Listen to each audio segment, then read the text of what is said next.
Hi everyone, my name is Nidhi Bhatnagar and welcome you all in this channel. तो बच्चों, आज की video में क्या सीखेंगे?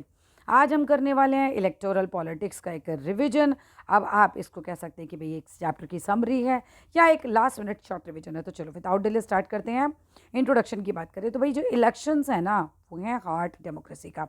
डेमोक्रेसी में इलेक्शन ही तो मेन चीज़ है, तभी तो आप अपना नेता चुनते हो, तभी तो हम डेमोक्रेटिक हैं। They give citizens the chance to choose their representatives. तो इलेक्शंस जो हैं वो चांस देते हैं कि हम अपना रिप्रेजेंटेटिव को चूज़ करें और चेंज कर दें रूलर्स को, अगर वो ढंग से हमारे लिए काम नहीं कर रहे हो, है ना। वी आर नॉट सेटिस्फाइड, तो हम जो हैं चेंज भी कर सकते हैं। Without elections democracy can not work effectively. हम इलेक्शंस ही ना कराएं तो कोई डेमोक्रेसी इफेक्टिवली काम कर ही नहीं सकती। Why do we need elections? अगर क्वेश्चन एग्जैक्टली उठ के यही आ जाए तो हम क्या लिख सकते हैं भाई? टू चूज़ लीडर्स, है ना।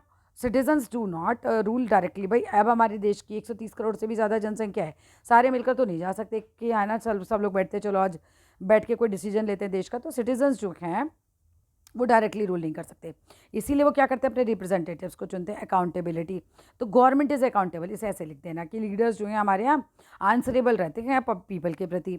इसके बाद यहाँ पर आ जाता है बात पार्टिसिपेशन की। तो क्या होता है कि अलाउ करते हैं लार्ज पॉपुलेशन को पार्टिसिपेट करने के लिए इनडायरेक्टली, क्योंकि इनडायरेक्टली तो हम सभी वोट देते हैं, फिर अपने रिप्रेजेंटेटिव चुनते हैं, फाइनली गवर्नमेंट बनती है। इसके बाद लेजिटिमेसी की बात करते हैं कि elected government are accepted by the people. फिर लेजिटिमेसी का मतलब है कि जो अभी सरकार आपने चुनी है ना, उसको फिर सबको एक्सेप्ट करना पड़ता है। ठीक है, ऐसा नहीं कि तुमने वोट नहीं डाला मानो बीजेपी का, लेकिन बीजेपी के ज़्यादा वोट से वो जीत गई, तो फिर लेजिटिमेसी है, आपको एक्सेप्ट करना पड़ेगा। केस बेस दिखा रखा है यहाँ पर, एक केस दिया है हरियाणा इलेक्शंस का 1987 का, कि देवीलाल ने प्रॉमिस किया था लोन के लिए कि वो वेव कर देंगे अगर वो जीत जाएंगे मेचोरिटी में। तो ऐसा ही होता है, वो जीत जाते हैं। तो this shows that election promise करते हैं, कैंपेन्स कर लगाते हैं लोग और इन्फ्लुएंस डालते हैं वोटर्स पे, और इनका तो केस में दिखा भी रखा था, फिर उन्होंने वेव ऑफ कर भी दिया था। नेक्स्ट क्वेश्चन पे आते हैं कि what makes an election democratic? कोई इलेक्शन जो है डेमोक्रेटिक कैसे बनाता है देश को? तो इक्वल राइट टू वोट है सभी के पास, यूनिवर्सल एडल्ट फ्रेंचाइज है, तो 18 साल से ऊपर के सभी लोगों को वोट देने का अधिकार है। फ्री एंड फेयर हमारे यहाँ चॉइसेस होती हैं, तो रियल कॉम्पिटिशन है बिटवीन पार्टीज़ के बीच में, बढ़िया एकदम कॉम्पिटिशन रहता है। फ्री एंड फेयर प्रोसेस है ये। नो रिगलिंग, मतलब रिगलिंग का मतलब है कोई अनफेयर मीन्स हम लोग नहीं यूज़ करते। इंडिपेंडेंट सुपरविजन होता है।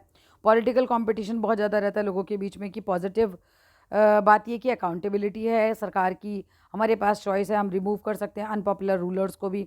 नेगेटिव की बात करो तो आ जाओ, कास्ट पॉलिटिक्स कई बार होने लग जाती है, मनी पावर का लोग यूज़ कर लेते हैं, फॉल्स प्रोमिस कर देते हैं, बाद में पूरा नहीं करते।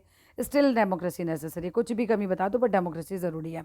इलेक्टोरल सिस्टम इन इंडिया की अगर हम बात करें तो कॉन्स्टिट्यूंसीज हमारे यहाँ 543 को क्या बोलते हैं भाई, लगा 41 42 43, है ना। 543 जो हैं वो लोकसभा की कॉन्स्टिट्यूंसीज हैं, सेपरेट हैं फॉर विधानसभा के लिए।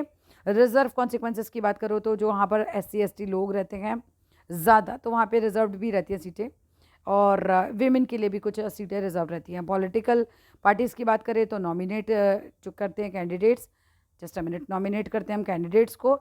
इंडिपेंडेंट आल्सो कॉन्टेस्ट, मतलब आप देखो अगर आप किसी पार्टी के नहीं हो ना तो भी आप इंडिपेंडेंटली इलेक्शन में पार्टिसिपेट कर सकते हो। ठीक है, इसके बाद पॉलिटिकल पार्टीज़ अपने कैंडिडेट को नॉमिनेट करती हैं, ये चीज़ें रखें, और इंडिपेंडेंटली भी आप जो है लड़ सकते हो।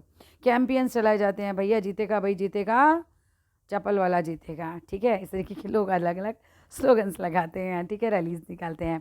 मीडिया भी अब काफ़ी ज़्यादा सपोर्ट करती है इस तरह के कैंपेन्स में, पोस्टर्स लगाते हैं लोग, मीडिया का भी यूज़ करने लगे। कोड ऑफ कंडक्ट की बात करें, नो ब्राइबिंग, मतलब जेल हो जाएगी अगर ब्राइब दे रहे हो अब तो पीपल को, किसी को ना कि हमें वोट दे देना लो 100 रुपये, तो ये तो बिल्कुल ही इलीगल है। कोई कास्ट रिलीजन की कोई अपील नहीं कर सकते आपकी। हम मुसलमान आपके लिए खड़े हुए हैं तो हम मुसलमान जो हैं आपको सपोर्ट करेंगे, हम हिंदू खड़े हुए हैं आपके लीडर तो हम हिंदुओं को सपोर्ट करेंगे, ऐसा तो आप बोल ही नहीं सकते। No misuse of government resources, और सरकारी चीज़ों का आप यूज़ ज़्यादा कर नहीं सकते। इसके बाद अगर हम बात करें तो वोटिंग प्रोसेस इन इंडिया क्या है भाई? वोटर लिस्ट बनती है, अपडेट होती है रेगुलरली है कि कहाँ कितने लोग मर गए, कहाँ कितने जिंदा हैं, सारा मतलब कितने लोग जो हैं 18 साल के ऊपर के हो गए थे, पूरा वोटिंग लिस्ट है ना, अपडेट होती रहती है। नॉमिनेशंस की बात करी जाए तो कैंडिडेट डिक्लेयर करते हैं, है ना, असिस्ट करते हैं। केसेस, एजुकेशन, सबकी इस बात का ध्यान रखा जाता है। कैंडिडेट डिक्लेयर करते हैं नहीं, ये चीज़ नहीं है। इस पर यह है कि कैंडिडेट डिक्लेयर करता है कि उसके पास कितने एसेट्स हैं, उसके पास कितनी प्रॉपर्टी है, उसको उस पर कोई केस तो नहीं चल रहा है, उसकी एजुकेशन कितनी है ना। और फिर देख लो चुनाव के बाद इन लोगों के कितना अमीर हो जाते हैं, फिर भी कुछ नहीं होता। इसके बाद करो इलेक्शन डे की बात, पोलिंग बूथ विद ईवीएम्स। तो पोलिंग बूथ पे लोग जाते हैं, ईवीएम मशीन के द्वारा हम लोग वोट वगैरह देते हैं। फिर कंसल्टिंग द रिजल्ट, फिर सुपरविजन में इलेक्शन कमीशन के रिजल्ट भी जो घोषित किए जाते हैं।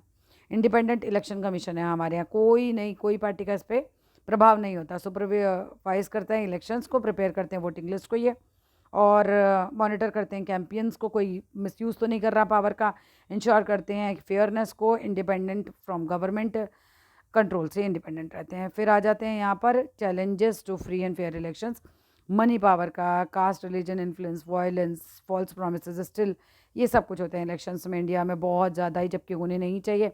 कंक्लूजन ये है कि इलेक्शंस आर अब द बेसिक है एक डेमोक्रेसी का, और बेस है, मतलब एक तरीके से ना ये इंश्योर करता है पीपल्स के पार्टिसिपेशन का। सरकार अकाउंटेबल है इस चीज़ को, रिप्रेजेंटेशन दिखाते हैं पब्लिक का। डिस्पाइट चैलेंजेस इंडियाज़ के इलेक्शंस आर मोस्टली सक्सेसफुल रहते हैं, फिर भी है ना स्ट्रेंथन करने में हमारी डेमोक्रेसी को, और हमारा ये छोटू सा रिवीजन होता है फिनिश। Thank you.